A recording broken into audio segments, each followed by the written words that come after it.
ఓం శ్రీ గురుభ్యో నమః. హరి ఓం. శ్రీ మహాగణాధిపతయే నమః. శ్రీ మహాసరస్వత్యై నమః. శ్రీ గురుభ్యో నమః. హరి ఓం. వాగర్ధాదివ సంపృక్తౌ వాగర్ధ ప్రతిపత్తయే జగతః పితరౌ వందే పార్వతీ పరమేశ్వరౌ. శివపురాణి విద్వేశ్వర సంహిత 6వ ఘట్టం శ్రవణ మనన కీర్తనల గురించి తెలుసుకోవటం. ఇంతవరకు శ్రద్ధాళువులై ఆలకించిన మునులు బ్రహ్మగారిని ఇలా వినయంగా ప్రశ్నించినారు. ఓ కమలోద్భవ, శ్రవణ మనన కీర్తనల గురించి నాకు సవివరంగా చెప్పండి అని కోరారు.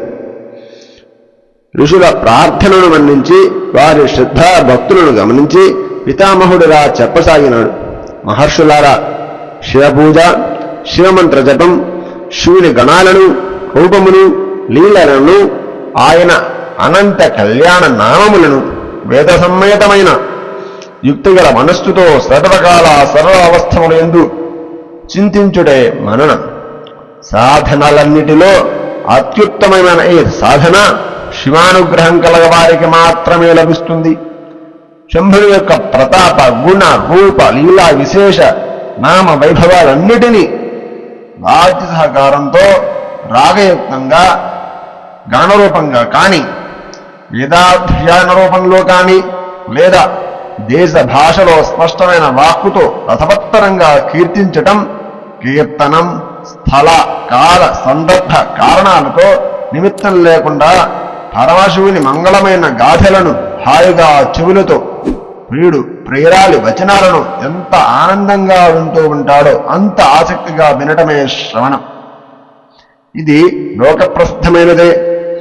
సజ్జన సాంగత్యం వల్ల శ్రవణం సమకూరుతుంది.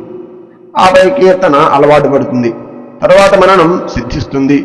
ఈశ్వరానుగ్రహంతో సర్వం సిద్ధిస్తుంది అని చెప్పినారు.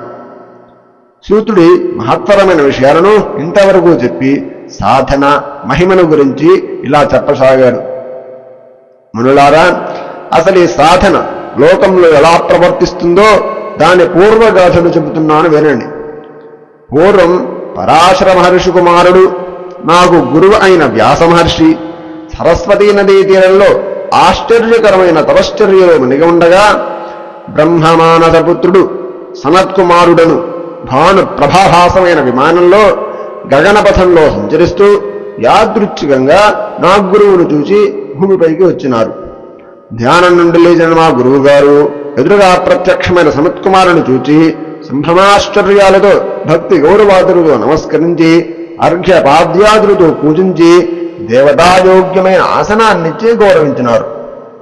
అందుకు ప్రీతుడైన సనత్కుమారుడు వినీతుడై వ్యాసుడిని ఇలా ప్రశ్నించినారు. ఓ వ్యాసముని, నీవిచ్చట అసహాయుడవై అనగా అసహాయుడవై ఉండి దేన్ని సాధించాలని తపస్సు చేస్తున్నావు అని ప్రశ్నించారు. ఆ ప్రశ్న సనత్కుమారుని చూచి వెతకబోయిన తీగ కాలికే తగినట్లుగా సంతోషించి వ్యాస మహర్షి ఇలా తన మనస్సులోని తపనను వెల్లడించినారు. సర్వజ్ఞ, వేదచోదితమైన ధార్మిక జీవితంలో చతుర్విధ పురుషార్థములైన ధర్మార్థ కామమోక్షములకు ప్రత్యేకమైన ఆదరణ ఉంటుంది కదా. మీ దయతో నేను వాటిని విస్తారంగా అనేక విధాలుగా స్థాపించినాను ఈ లోకంలో. నన్ను గురువుగా కూడా సేవిస్తోంది ఈ లోకం. అయినా మోక్ష మార్గాన్ని తెలుసుకోలేకుండా ఉన్నాను నేను. ఈ విషయంలో నాకు స్థిరత్వం చిక్కటం లేదు. చాంచల్యం కలుగుతోంది, బాధ కలుగుతోంది, చాలా ఆశ్చర్యంగానూ ఉంటుంది, అశాంతిగా ఉంది మనస్సులో. కారణం తెలియటం లేదు.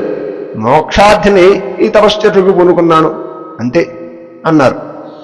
వ్యాసుని ఆవేదను, జిజ్ఞాసను, అంతరాంగాన్ని అర్థం చేసుకున్న సనాతనుడైన సనత్కుమారుడు దయార్ద్ర దృష్టితో తన అమృతవాక్కును గ్రహించసాగాడు. కుమారా వ్యాసముని, పూర్వం నేను కూడా మోక్షార్థిని చిత్త చాంచల్యంతో అనేక ఇతర సాధనాలతో మందార పర్వతం మీద తపస్సు చేసినాను. నా తపస్సు ఫలించి శివాజ్ఞచే భగవానుడు, దయాళువు, సార్వసాక్షి ప్రమథగణాధిపతి అయిన నందికేశ్వరుడు నా ఎదుట ప్రత్యక్షమై ముక్తి సాధనాన్ని ఉపదేశించినాడు.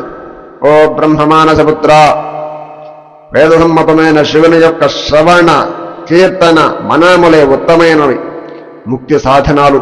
ఇది సాక్షాత్తు పరమేశ్వరుడే నాకు ఉపదేశించినాడు కనుక వెంటనే వీటిని ఆచరణ ప్రవర్తించుము అని నాకు మంగళవాకులు సిద్ధించుగాక అని చెప్పి పలుమార్లు దీనిని నాకు బోధించి ముందేశ్వరుడు అంతర్ధానమైనారు అని చెప్పినారు సనత్కుమారుడు వ్యాసమహామునికి. ఆ విధంగా సనత్కుమారుడు వ్యాసునికి శంకరును తీర్చి మోక్షోపాయాన్ని చెప్పి పరమశోభనమైన బ్రహ్మలోకానికి వెళ్ళిపోయినారు.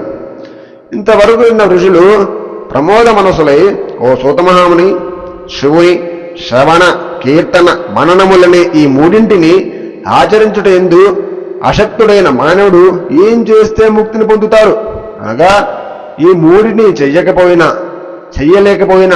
చెయ్యలేని వారు ఉంటారు కదా, వారు ముక్తిని ఎలా పొందుతారు అని ఈ లోకకాంక్షాతత్పరులు అడిగినారు.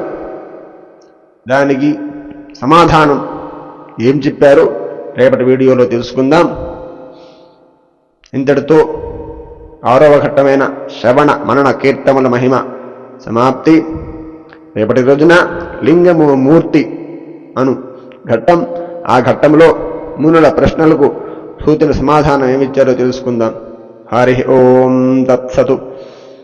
ఈ వీడియోలో ఎటువంటి ఉచ్చారణ దోషం ఉన్నా వాటిని మా యొక్క ప్రారంభ దశ తప్పులుగా పరిగణించి మమ్మల్ని మన్నించవలసిందిగా కోరుకుంటున్నాము. అలాగే ఆ తప్పులను కామెంట్ సెక్షన్లో మాకు తెలియజేస్తే మేము వాటిని సరిదిద్దుకుని రాబోయే వీడియోలలో అటువంటి తప్పులు జరగకుండా జాగ్రత్త పడతాము. ఈ వీడియోను వీక్షిస్తున్న ప్రతి ఒక్కరికి ధన్యవాదాలు తెలియజేసుకుంటూ ఇట్లు మీ శివభక్తుడు.